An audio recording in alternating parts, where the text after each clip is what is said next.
പരിശുദ്ധാത്മാവിനെ അവരുടെ മേൽ ഊതി അവർക്ക് നൽകിയതിന് ശേഷം ജീസസ് അടുത്ത് പറയുന്ന വാക്യം ഏറ്റവും ഇമ്പോർട്ടൻ്റ് ആയിട്ടുള്ളൊരു വാക്യമാണ്.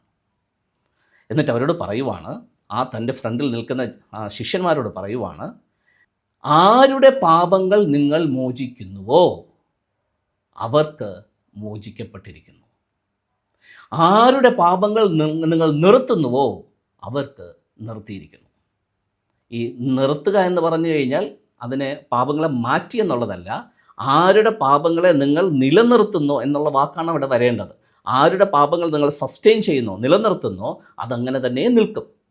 ആരുടെ പാപങ്ങൾ നിങ്ങൾ മോചിക്കുന്നുവോ അവർക്ക് ആ പാപങ്ങൾ മോചിക്കപ്പെട്ടിരിക്കും. അപ്പോൾ ജീസസ് ഒരു അധികാരം കൊടുക്കുവാണ്.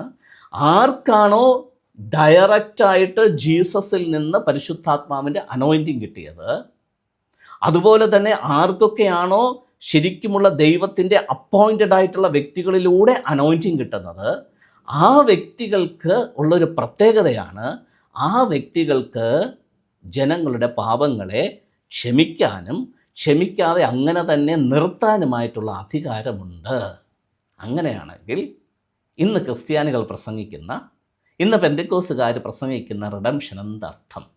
ഈ നൂറ്റാണ്ടിൽ ജനങ്ങൾക്ക്, ഇന്ത്യക്കാർക്ക്, ബ്രിട്ടീഷുകാർക്ക്, അമേരിക്കക്കാർക്ക്, അങ്ങനെ ലോകത്തിലെ പല രാജ്യങ്ങളിലുമുള്ള ജനങ്ങൾക്ക് യേശുക്രിസ്തുവിലൂടെയാണ് റിഡംഷൻ എന്ന് പറയുന്നത് ഏത് വചനത്തിൻ്റെ അടിസ്ഥാനത്തിൽ?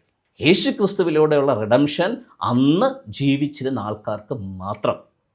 ഈ കാലഘട്ടത്തിൽ ഒരു വ്യക്തിക്ക് റിഡംഷൻ കിട്ടണമെങ്കിൽ അവർക്ക് ന്യായപ്രമാണത്തിൽ നിന്നോ അല്ലെങ്കിൽ മറ്റുള്ള ഏതെങ്കിലും ഒരു മതവ്യവസ്ഥയിൽ നിന്ന് ആത്മാവിൻ്റെ വ്യവസ്ഥയിലകത്തേക്ക്, ദൈവം ആഗ്രഹിക്കുന്ന ഒരു വ്യവസ്ഥയിലേക്ക് ഒരു റെസ്റ്റോറേഷൻ കിട്ടണമെന്നുണ്ടെങ്കിൽ, ഒരു ലിബറേഷൻ കിട്ടണമെന്നുണ്ടെങ്കിൽ ഓൾറെഡി ദൈവം അപ്പോയിൻറ്റ് ചെയ്ത ഒരു അനോയിൻറ്റഡ് ആയിട്ടുള്ള വ്യക്തിയിൽ നിന്ന് മാത്രമേ ആ റിഡംഷൻ കിട്ടത്തുള്ളൂ.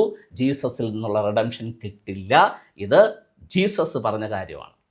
എന്നെ അപ്പോയിൻ്റ് ചെയ്ത് നിർത്തിയിരിക്കുന്ന ദൈവത്തിന് ഈ പറഞ്ഞതുപോലെ, നിങ്ങൾ ആരുടെ പാപങ്ങൾ മോചിക്കുന്നുവോ അവർക്ക് മോചിക്കും, നിങ്ങൾ ആരുടെ പാപങ്ങളെ നിർത്തുന്നുവോ അവർക്ക് അങ്ങനെ നിലനിൽക്കും എന്ന് പറഞ്ഞ ഈ ബൈബിൾ വാക്യത്തിൻ്റെ അടിസ്ഥാനത്തിൽ എൻ്റെ ഫേസ്ബുക്കിനകത്ത് വന്ന് അസഭ്യം പറയുന്ന വ്യക്തികളുടെ പാപങ്ങൾ ക്ഷമിക്കണോ വേണ്ടത് തീരുമാനിക്കുന്നത് ഞാനാണ്, ദൈവമല്ല. അതിനുള്ള അധികാരം എനിക്ക് ദൈവം തന്നിട്ടുണ്ട്. സോ നിങ്ങളുടെ ഭാവി എൻ്റെ കയ്യിലാണ്. നിങ്ങളുടെയും നിങ്ങളുടെ തലമുറയുടെയും ഭാവി എൻ്റെ കയ്യിലാണ്. So beware.